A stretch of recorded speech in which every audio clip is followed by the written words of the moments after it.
अनेकदा आपल्याला असं वाटतं नाही का, की आपली परिस्थिती, आपलं नशीब हेच आपल्या स्वप्नांच्या आड येतं. पण आज आपण एका अशा मुलाची गोष्ट पाहणार आहोत, ज्याने हे सिद्ध केलं, की खरी हार ती परिस्थितीत नसते. खरी हार तर प्रयत्न सोडून देण्यात असते. हा प्रश्न मला वाटतं आपल्या सगळ्यांच्याच मनात कधीतरी येतो, नाही का? आणि आजची ही कथा ही आपल्याला याच प्रश्नाचं उत्तर शोधायला नक्कीच मदत करेल. चला तर मग सुरू करूया या मुलाचा एक अविश्वसनीय आणि प्रेरणादायी प्रवास. तर आपली ही गोष्ट सुरू होते एका अगदी लहानशा गावात. एक असं गाव जिथे स्वप्न बघणं खूप सोपं होतं, पण ती पूर्ण करणं ते जवळजवळ अशक्यच होतं. विचार करा, एका बाजूला होती अत्यंत गरिबीची परिस्थिती आणि दुसऱ्या बाजूला होतं एक मोठं, आभाळा एवढं स्वप्न, अधिकारी बनण्याचं. आणि दीपक नावाचा हा मुलगा, तो याच दोन वेगवेगळ्या जगात जगत होता. आणि हे फक्त शब्द नव्हते. नाही, हा त्याच्या स्वप्नांवर केलेला एक प्रकारचा हल्लाच होता. अरे, तुझ्यासारखा गरीब मुलगा काय अधिकारी होणार? विचार करा, हे वाक्य रोज ऐकून त्याच्या आत्मविश्वासाचं काय होत असेल? पण तुम्हाला माहिती आहे, बाहेरच्या या सगळ्या आवाजांपेक्षा दीपकच्या आतला आवाज खूप जास्त प्रबळ होता. त्याने मनाशी पक्क ठरवलं होतं की परिस्थितीला नाही तर आपल्या स्वप्नांना जिंकायचंय. आणि त्यासाठी त्याने जो संघर्ष केलाय ना, तो ऐकून खरंच अंगावर काटा येतो. त्याचा प्रत्येक दिवस म्हणजे एक परीक्षाच होती. बघा, शाळा सुटली की लगेच गावातल्या दुकानात कामाला जायचं, घर खर्चाला हातभार लावायचा. आणि मग रात्री जेव्हा अख्खं गाव झोपलेलं असायचं, तेव्हा हा मुलगा रस्त्यावरच्या दिव्याखाली बसून आपल्या भविष्य घडवत होता. ही फक्त मेहनत नव्हती, ही होती त्याच्या स्वप्नांवरची श्रद्धा, त्याची निष्ठा. त्याची ही अविश्वसनीय तळमळ बघून साहजिकच त्याच्या शिक्षकांनाही प्रश्न पडला. ते त्याला म्हणाले, "दीपक, अरे एवढ्या अडचणी आहेत, तरीही तू इतका अभ्यास का करतोस?" आणि या प्रश्नावर दीपकने जे उत्तर दिलं ना, ते फक्त एक उत्तर नव्हतं, ती त्याची ओळख होती. तो म्हणाला, "सर, माझी परिस्थिती गरीब आहे, पण माझी स्वप्न गरीब नाहीत." बस, या एका वाक्यात सगळं काही आलं. हेच हेच ते उत्तर होतं जे कोणत्याही परिस्थितीला हरवू शकतं. त्याच्या या शब्दांनी फक्त शिक्षकांचंच मन जिंकलं नाही, तर त्याच्या नशिबाला एक नवी दिशा दिली. म्हणतात ना, जेव्हा आपल्या ध्येयाबद्दलची तळमळ खरी असते, तेव्हा मदतीचे हात आपोआप पुढे येतात. आणि तसंच झालं.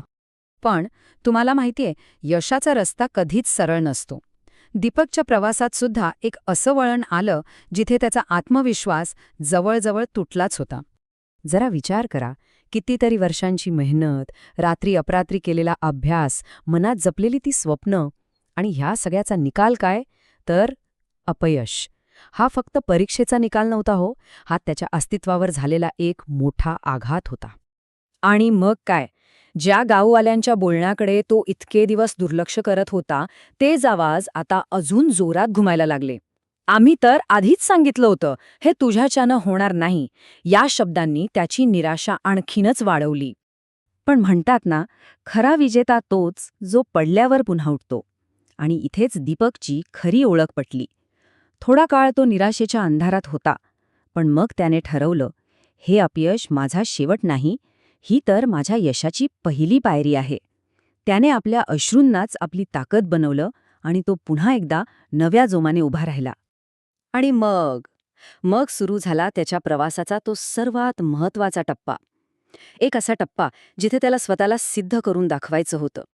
आता त्याच्या मनात शंका नव्हती, होती ती फक्त जिंकण्याची जिद्द. त्याने आपले प्रयत्न दुप्पट केले. आता तो फक्त अभ्यास करत नव्हता, तो जणू एका युद्धाचीच तयारी करत होता. आणि अखेर तो दिवस आलाच. परीक्षेचा निकाल लागला. हजारो नावांची ती यादी, आणि त्या यादीत अगदी सर्वात वर पहिलं नाव होतं दीपकचं. तो फक्त पास झाला नव्हता, तर त्याने संपूर्ण राज्यात पहिला क्रमांक पटकावला होता. आणि मग गावात एक कमालच झाली. जे लोक कालपर्यंत म्हणत होते त्याच्यासारखा बनू नका, तेच लोक आज आपल्या मुलांना सांगत होते, बनायचंच असेल ना तर दीपकसारखा बना. बघा, यशाने फक्त त्याचं नशीब नाही बदललं, तर लोकांची नजरसुद्धा बदलली होती. दीपकच्या या यशाने फक्त त्याचंच नाही तर संपूर्ण गावाचं आयुष्य बदलून टाकलं. आणि त्याने लोकांना यशाचा खरा मंत्र, खरा अर्थ समजावून सांगितला. जेव्हा तो एक अधिकारी म्हणून गावात परत आला तेव्हा त्याने सगळ्यांना एकच गोष्ट सांगितली, एकच मंत्र दिला. तुमची परिस्थिती कितीही कठीण असू दे, पण स्वप्न बघणं कधीही सोडू नका.